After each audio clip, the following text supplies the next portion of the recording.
So real ఎస్టేట్లో lands పెరగడం తగ్గడం ఇట్స్ కామన్. ట్రంప్ వచ్చిన తర్వాత గోల్డ్ అండ్ సిల్వర్ చాలా అంటే చాలా పెరిగిపోయింది సార్. దానికి సార్ మీలాంటి వాళ్ళ వల్ల పెరిగిపోతుంది సార్. ఓకే, నాకు పర్సనల్గా నాకు గోల్డ్ అంటే చాలా ఇష్టము. నేను తీసుకోవాలి అన్నా కానీ భయపడాల్సి వస్తుంది. కానీ ఎందుకంటారు సార్ అది పెరగడం అనేది మళ్ళీ రియల్ ఎస్టేట్ మీద కూడా ఏమన్నా ఎఫెక్ట్ చూపిస్తుందా? ఇంట్లో స్విచ్ చేస్తే వాకెట్లో లైట్ వెళ్తే ప్రాబ్లం ఉంది. ఓకే, ఏ పనైనా every action will have each and every action will have equal and opposite reaction as per Newton's law, Newton's third law అనుకుంటా, నాకు గుర్తున్నంత. సో ఒకడు పైకి వచ్చాడంటే ఇంకోటి కిందకి వెళ్ళాలి. మోసం చేసే వాళ్ళు చూస్తాం. అన్ని బిజినెస్ లో మోసం ఉన్నాయి. రియల్ ఎస్టేట్ దౌర్భాగ్యం హైలైట్ అవుతుంది సోషల్ మీడియా వచ్చాక. మిగతా గోల్డ్ బిజినెస్ లో ఉంది, సిల్వర్ బిజినెస్ లో ఉంది, కన్స్ట్రక్షన్ లో ఉంది. అట్లా అన్నింటి మీడియాలో లేదా మీడియాలో బ్లాక్ మెయిల్ చేస్తారు కొంతమంది. సో అవన్నీ సో బిజినెస్ ఇస్ కామన్. నువ్వు గేమ్ ఆడావంటే గెలిచినా నువ్వు ఎక్స్ప్లెనేషన్ చెప్పాలి, ఎందుకు గెలిచిన. ఓడిపోయినా ఎందుకు ఓడిపోయావని చెప్పాలి. సో ఓడిపోవడం గెలవడం కంటే ఆట ఆడటం ముఖ్యం నా ప్రకారం. ఇది one of the cinema hero చెప్పారు. సో నేనేమంటానంటే గోల్డ్ పెరగడానికి పసిడి పచ్చతనం అనేది ఆడవాళ్ళకి జనరల్ గా 3-4 వస్తువులు అంటే చాలా ఇష్టం ఉంటుంది, వెరీ ఎఫెక్షనేట్ గా చూస్తారు. బట్టలు, నగలు ఇంకా మిగతా కొన్ని ఉన్నాయి. సో బంగారం, India is one of the biggest consumer in the gold in entire world, especially south India. North India కూడా బాగానే ఉంటది. సౌత్ ఇండియాలో ఒక 1/2 కేజీ బంగారం లేదా ఆడవాళ్ళు బయటికి వెళ్ళరు, ప్రతి ఇంట్లోనూ. అదే నేను చాలాసేపు ప్రతి ఇంట్లో కూడా 1/2 కేజీ to 1 కేజీ గోల్డ్ ఎప్పుడు నిల్వ ఉండాలి. నేను ఎప్పుడైనా ఏదైనా ప్రాబ్లం వచ్చి హాస్పిటల్ అయితే అమ్ముకునేది ఒకటి, నెక్స్ట్ సెకండ్ డబ్బులు. మిగతా ఏవి రావు, స్టాక్ మార్కెట్ రాదు, రియల్ ఎస్టేట్ రాదు, మ్యూచువల్ ఫండ్స్ అవన్నీ టైం పడుతుంది. ఇట్స్ నెక్స్ట్ సెకండ్ డబ్బులు వస్తాయి. తెలివైన వాళ్ళు అయితే ఒక 1/2 కేజీ to 1 కేజీ మీ స్తోమత తోటి గోల్డ్ పెట్టుకోండి. ఇప్పుడైతే సిల్వర్ కూడా పెట్టుకోవచ్చు. సో ఓవరాల్ ఏంటంటే ఈ ఇంపాక్ట్ అనేది ఎందుకు జరుగుతుందని అడుగుతున్నారు. గోల్డ్ రేట్ ఎప్పుడు పెరుగుతుంది అంటే దానికి 4-5 రీజన్స్ ఉన్నాయి. ఒకటి US economy. US big boss అందరికి. యుఎస్ లో తుమ్మితే మోడీ గారు తుమ్ముతారు, మోడీ గారు తుమ్మితే రేవంత్ రెడ్డి గారు తుమ్ముతారు. అంటే it's local, national, international. So మూడింటికి కారణం అమెరికన్ ప్రెసిడెంట్ అంటే పెద్ద పొజిషన్ లేదు ఇండియా వరల్డ్ లో. ఆయన వాళ్ళు ఏదనుకుంటే అదే రూల్ చేస్తారు. సో అదొకటి. Economy conditions of US is not good now. తర్వాత యుద్ధాలు, Israel, Iran, Iraq, Ukraine, Israel, Pakistan, India latest గా యుద్ధాలు జరిగితే ఇన్కమ్ పడిపోతుంది. ఇన్కమ్ పడిపోయినప్పుడు ఏం చేస్తారు? సెంట్రల్ రిజర్వ్స్ అని ఉంటాయి, ఫెడరల్ రిజర్వ్, సెంట్రల్ నిధులు. మన దగ్గర ఉన్నది నిధులు చేస్తాం. నిధుల్లో ఒక భాగం గోల్డ్. అంటే ఒకేసారి మన యుద్ధం 2,000 టన్నులు గోల్డ్ రిలీజ్ రేటు తగ్గుతుంది. డిమాండ్ తక్కువ ఉండి సప్లై ఎక్కువ ఉంటే రేట్ తగ్గుతుంది. డిమాండ్ ఎక్కువ ఉండి సప్లై తక్కువ ఉంటే రేట్ పెరుగుతుంది. So law of attraction, natural law అది. సో ఇక్కడ ఏమవుతుందంటే ఇప్పుడు ఇండోనేషియా, కొన్ని కంట్రీస్ ఓన్లీ టూరిజమే పోతాయి. సింగపూర్, దుబాయ్, మలేషియా ఇవన్నీ కూడా టూరిజం ఇండస్ట్రీలు పెద్దగా ఉండవు. సో టూరిజంలో యుద్ధాలు ఏమనుకుంటే మనం వెళ్ళే వాళ్ళకి రెవెన్యూ జనరేట్ కాదు.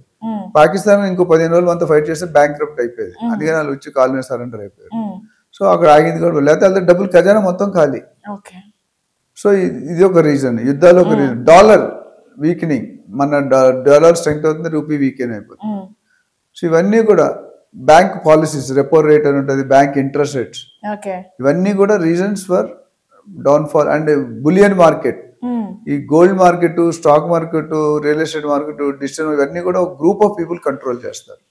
It all depends upon their group. అర్థమైందా? H1B వీసాలు తగ్గించేస్తుంటే ఫస్ట్ ఎఫెక్ట్ మన ఎలన్ మస్క్ అయింది. అందుకని వాళ్ళిద్దరికి గొడవ వచ్చింది. One of the reason. ఆయన అన్ని తీసుకుని H1B వీసాల్లో తీసుకున్నారు. అది ఈయన రూల్స్ దాన్ని పెడితే అది తగ్గిపోతాయి. ఆయన ఎంప్లాయీస్ మరి ఏమవుతారు, ప్రొడక్షన్ ఏమవుతుంది అట్లా. సో ఈ 4-5 రీజన్లో గోల్డ్ రేట్ పడిపోవడం కానీ తగ్గడం కానీ వేరియేషన్ ఉంటుంది. So this is one of the reason why. And now gold rate ఎంత పెరిగిందని చూస్తే మన కరోనా తర్వాత 60,000, 65,000 ఉండేది. ఇప్పుడు 1,05,000 దాకా వెళ్ళింది. 35,000-40,000 పెరిగింది. అంటే వెరీ అబ్నార్మల్ ఇంక్రీస్. అది 105కి వెళ్ళి ఇప్పుడు 99, 98, 102లో కొట్లాడుతుంది. సో 90,000 or 95,000 ఇది స్టేబుల్ అయిపోతుంది. అంతకంటే తగ్గే సూచనలు కనిపించలేదు. ఒక 5,000-10,000 వేసుకున్నా డెఫినెట్గా 1 lakh is going to be 90,000 or 1 lakh is going to become a benchmark. Okay. Which is very very high. In 6 months అంత జంప్ చేయడం అనేది టూ హై. ఓకే. ఇంకా తగ్గదంటారా సార్? అంత తగ్గుతుంది కానీ పెద్దగా అంత అనుకునే లేవు 50,000 70,000 అయితే పడదు. ఎందుకంటే అంత చేంజ్ ఉండదు, ఫ్లక్చుయేషన్ ఉంటుంది కానీ కొద్దిగా. ఓకే. సో ఈ టైంలో గోల్డ్ తీసుకోవడం, సిల్వర్ తీసుకోవడం కూడా కరెక్ట్ అంటారు? తీసుకోవచ్చు. ఇప్పుడు మీకు రేట్ ఎంతున్నా మీకు ఏమంటారు దాన్ని, రేటు మీద సంబంధం కాదు. అవసరాలు శ్రావణ మాసం వచ్చింది, పెళ్లిళ్ళు వచ్చాయి, అవన్నీ కార్తీక అంటే కొన్ని డేస్ ఉంటాయి. ఆ డేస్ లో రేట్ తక్కువ. ఇప్పుడు వరలక్ష్మి వ్రతం వచ్చింది మొన్న, వస్తే 1 గ్రామ్ కాయిన్ మాకు 35 years బ్యాక్ 500 rupees కొనేవారు.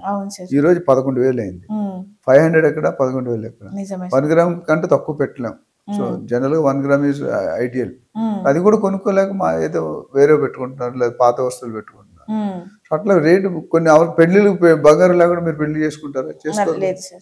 పెట్టాల్సిందే 20 30 ఎన్నో తులాలు మీ సామాతోటి పెట్టారు. కొంత పెద్ద పెద్ద కేజీలు బాడీ మొత్తం పెడతారు, అది వేరు. సో మినిమం సామాన్య ఆటో డ్రైవర్ కైనా, రిక్షా డ్రైవర్ కైనా, చేపలు పట్టుకునేవాడు కైనా పెళ్లి కూతురు ఉందంటే పెళ్లి కూతురుతో పాటు కొంత బంగారం అనేది కట్నంగా ఇవ్వాలి, లేదా ఒంటి మీద వేసారు. అందుకని గోల్డ్కి ఎప్పుడు కూడా డిమాండ్ ఉంటుంది. అది ఇంకో క్వశ్చన్ అడిగారు ఏంటంటే, గోల్డ్ ఇంతకుముందు మొన్నటి వరకు ఒక 6 నెలల ముందు వరకు ఆర్నమెంట్ రూపంలో వాడేవారు. 24 క్యారెట్ అనేది మామూలుగా it is biscuit water, pure gold ఉంటుంది. అట్లానే మీరు 22 క్యారెట్ మీ వస్తువులు, మీ గాజులు, ఆర్నమెంట్స్ చేయడానికి యూస్ చేస్తారు. ఇప్పుడు ఏమైందంటే షేర్ మార్కెట్ కొద్ది అప్ అండ్ డౌన్ ఎక్కువ అవుతుంది, వేరియబుల్, హైలీ వాలటైల్. అదే రియల్ ఎస్టేట్ లో కొద్ది స్లో డౌన్ ఉంది. ఇప్పుడు ఇన్వెస్ట్మెంట్ రూపం నెక్స్ట్ మిగిలింది ఇదే. ఇన్వెస్ట్మెంట్ రూపంలో చూడాలి గోల్డ్ రేట్ పెరుగుతుంది, అదొక రీజన్. అందుకని ఇదంతా చెప్పు ఇందాక చెప్పింది కాబట్టి ఇది ఒక రీజన్. అంటే people are looking as safety investment. అంటే జనరల్ గా తగ్గడం అనేది చాలా తక్కువ తగ్గుతుంది, పెరగడం అనేది ఎక్కువ పెరిగింది. మామూలుగా అంత రేట్ ఇప్పుడు రియల్ ఎస్టేట్ లో పెరిగినది, గోల్డ్ ఎప్పుడు పెరగదు. ఈసారి అయితే అన్ఫార్చునేట్ పెరిగింది, అన్ఫార్చునేట్. సో గోల్డ్ ని ఇన్వెస్ట్మెంట్ గా చూస్తున్నాం. Next you ask me about silver. Silver అనేది అంతకుముందు పూజ వస్తువులు వాడేవారు, లేకపోతే వెండి పట్టేలు, ఎక్కువ పూజా ప్లేట్లు, ప్రమిదలు, గంటలు ఇవన్నీ వాడేవారు. ఇప్పుడేమైంది తెలుసా, అది ఆర్నమెంట్స్ కాదు, ఇండస్ట్రీలో వాడుతున్నారు. ఇండస్ట్రీ అంటే మన పిసిబి అంటే ప్రింటెడ్ సర్క్యూట్ బోర్డ్, దాని అంటే ఏమంటారు, ఐసీస్, కెపాసిటర్స్, రెజిస్టర్స్ అవన్నీ మౌంట్ చేస్తారు. అంటే ఎలక్ట్రికల్ వెహికల్స్ బాగా ఫేమస్ అవుతున్నాయి. సో దానివల్ల దాని కన్జంప్షన్ పెరిగింది. సో ఇప్పుడు అది కూడా ఆర్నమెంట్ రూపంలో కాకుండా ఇన్వెస్ట్మెంట్ రూపంలో చేస్తున్నారు. And luckily or unluckily rate has gone up. ఒకప్పుడు గత లాస్ట్ 2024 వరకు గోల్డ్ కంటే సిల్వర్ రేట్ ఎప్పుడు, సిల్వర్ కేజీ రేట్ తక్కువ ఉండేది, గోల్డ్ రేట్ 10 గ్రాములకి ఎక్కువ ఉండేది. But unfortunately it is gone to 1,20,000. Gold is still at 1,04,000, 1.04, అది 1.20. So which is demand, and again demand is becoming more, supply is becoming less. Then obviously rate will go. అంటే gold కంటే silver మీద మొక్కు చూపిస్తున్నారు ప్రజలు, ఎవరైతే end users ఉన్నారో. అందుకని దాని రేట్ మరి ఇప్పుడు అందరూ ఎక్కడ పెరుగుతుంది, మనం అక్కడికి రియల్ ఎస్టేట్ లో ఎలా తెలుసుకోవాలంటే ఎక్కడ పెరుగుతుంది, ఎక్కడ పెరుగుతుంది. ఎవరైతే ఇండస్ట్రీలు, రాజకీయాలు ఎక్కడ ఇన్వెస్ట్ చేస్తే మనం వెళ్ళి అక్కడ గుడ్డుగా ఇన్వెస్ట్ చేయండి. వాళ్ళకి ఇంటర్నల్ రూల్స్, లాస్, ఫోర్కాస్ట్ తెలిసిపోద్ది. పలానా ఈ ఏరియాలో రాబోతుంది, 6 నెలల ముందే లీక్ అవుతుంది, కొన్ని తర్వాత పెరిగిపోతుంది. మీరు చెప్పినట్టు ఇప్పుడు చాలా మంది కూడా ఒకప్పుడు పూజా సామాన్లకి వాటికి యూజ్ చేసేవాళ్ళు, కానీ నవడేస్ సిల్వర్ ఆర్నమెంట్స్ కూడా సేల్ చేస్తూ పర్టికులర్ గా వాటి గురించి కొన్ని షాప్స్ పెట్టుకోవడం, అది కూడా చూస్తున్నాం. సిల్వర్ షాప్స్ పెట్టుకుంటాం. అంతకుముందు గోల్డ్ లో కలిపి సిల్వర్ ఒక పార్ట్ ఉండే 10%. కానీ ఇప్పుడు ఇది ఈక్వల్ సిల్వర్ ఆర్నమెంట్స్. ఇప్పుడు ఇది ఒక సపరేట్ స్టోర్, సపరేట్ ఫ్లోర్ పెడుతున్నారు. అదే ఇప్పుడు యూసేజ్ పెరిగినప్పుడు ఆటోమేటిక్ గా డిమాండ్ పెరుగుతుంది, అది ఎవరు ఆపలేరు. సో ఇప్పుడు చూసుకుంటే సార్, ట్రంప్ ట్యాక్సెస్ కూడా పెంచుతాము అంటున్నారు. ఇది సామాన్యుడికి చాలా భారం అనే చెప్పాలి కదా సార్. ట్యాక్సెస్ ట్రంప్ గురించి అడిగితే 5 నిమిషాల్లో చెప్పలేను. Trump is a big volumes, encyclopedia, Wikipedia పనికిరావు. దానికంటే నెక్స్ట్ పేరు వస్తే తీసుకోవాలి. ఎందుకంటే ట్రంప్ గారు నాకు తెలిసి చిచ్చరపిడిగా అంటారు. ఏ నిమిషం ఏ డెసిషన్ తీసుకుంటే ఆయనకే తెలియదు, మనకి ఎట్లా తెలుసు. నాకు ఆయన కోపం వచ్చింది, రఫ్ ఆడేస్తాడు చిరంజీవి గారు. అట్లా ఆయన అనుకుని ఆయన ఏంటంటే చరిత్రను తిరగరాయాలనే నిర్ణయానికి వచ్చాడు. I rewrite the history of the America. అందుకని 150 సంవత్సరాలు ఉన్న పాలసీని కూడా ఆయన ఈవోలు సైన్ చేస్తున్నాడు తీసేమని. బర్త్ టూరిజం అని ఒక వర్డ్ ఉంది. అంటే మన ఎన్ఆర్ఐస్ అక్కడికి వెళ్ళి ఉండి అక్కడ పెళ్లి చేసుకుని వెళ్ళి సెటిల్ అయ్యి పిల్లలు పుడితే వాళ్ళకి కూడా గ్రీన్ కార్డు సిటిజన్షిప్ ఉండేది. ఇప్పుడు అది తీసేసాడు. Own Americans are not happy. అమెరికాలో గవర్నమెంట్ జాబులు బైఅవుట్ అని పెట్టి తీసేస్తున్నాడు గవర్నమెంట్. మీరు రిజైన్ చేయకపోతే, మీరు రిజైన్ చేస్తే మంచిగా 8,000 శాలరీ ఇస్తా, మీరు రిజైన్ చేస్తే నేను టెర్మినేట్ చేస్తా, ఇచ్చేది కూడా ఇవ్వను. అలా ఎంతమంది తీసేసాడు. మనల్ని తీసేయడం, మనల్ని పంపించడం కంటే వాళ్ళ కంట్రీ, ఈ ఓన్ కంట్రీ కొన్ని అట్లా అపోజ్ చేస్తున్నారు. సో ట్రంప్ డెసిషన్స్ అనేది మనం ఎవరు గెస్ట్ చేయలేము, ఫోర్కాస్ట్ చేయలేము. ఇవాళ ఉంటుంది, నెక్స్ట్ గట్టిగా ఏమవుతుందో తెలియదు. సో ఈ వీసా ప్రాసెస్ లో there are so many tax లో ఏంటంటే India, China, Japan is a threat to America. నాకు తెలిసిన కొద్ది నాలెడ్జ్. ఎందుకు?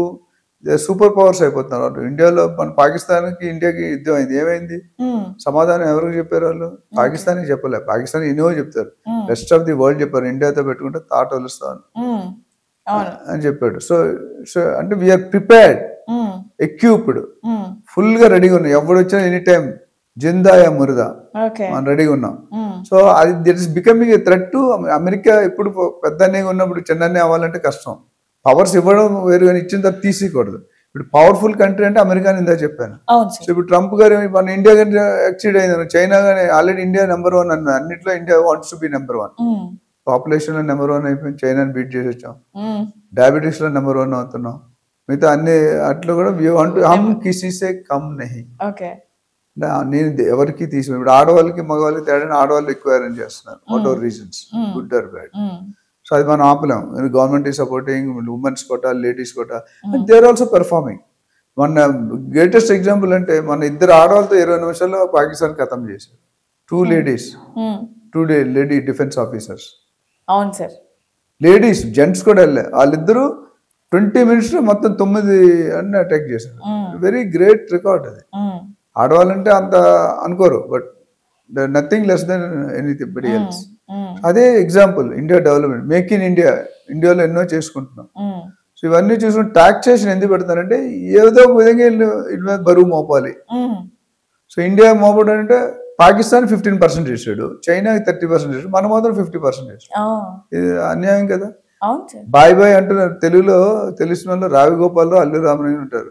ఇద్దరు కలుసుకుంటే హలో హలో హలో రెండు వచ్చాడు తినడానికి. సో బయట కనిపించేది తెల్లగా కనిపించేవన్నీ పాలు కాదు, నల్లగా కనిపించేది.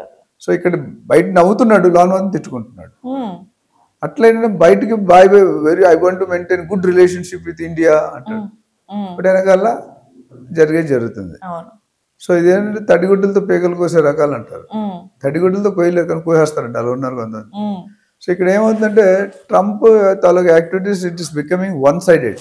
అంటే ఆయన కంట్రీ పరంగా ఆయన తీసుకునే స్టెప్లు ఆయన కరెక్ట్ ఉండొచ్చు, బట్ పబ్లిక్ ఏమనుకుంటున్నారు, పబ్లిక్ తో రిలేషన్షిప్ ఏమవుతుందనేది చూడట్లేదు ఎవరు. So that's more important. Just మామూలు ఇట్లా పెట్టేస్తే కాదు కదా, బైలాటరల్ రిలేషన్షిప్. ఎందుకంటే యుఎస్ అనేది డిక్టేటర్ లాగా ఉంది. ఎందుకంటే వాళ్ళు ఏది చెప్తే అది మనం చేయాలి. యుద్ధం ఆపమంటే ఆపాలి, యుద్ధం చేయమంటే చేయాలి. సో పాకిస్తాన్ బిహైండ్ ఎవరు ఉన్నారో అందరికీ తెలుసు, చైనా బిహైండ్ ఎవరు ఉన్నారో తెలుసు, పాకిస్తాన్ ఇంటర్నల్ గా ఎన్నో జరుగుతుంటాయి. మనం ఏంటంటే వీఆర్ వెరీ క్లియర్, మనం ఎవరికి మన కంట్రీ డెవలప్ అవ్వాలని మనం చూసుకుంటాం. ఇప్పుడు యాక్చువల్లీ మేక్ ఇన్ అమెరికా అని పెట్టాడు, అది ఎక్కడ వచ్చి మోడీ గారి దగ్గర చూసాడు. ఫస్ట్ మోడీ గారు మొదలు పెట్టారు. సో ఆ విధంగా చూసుకుంటే టాక్సేషన్ అనేది భారం పడుతుంది.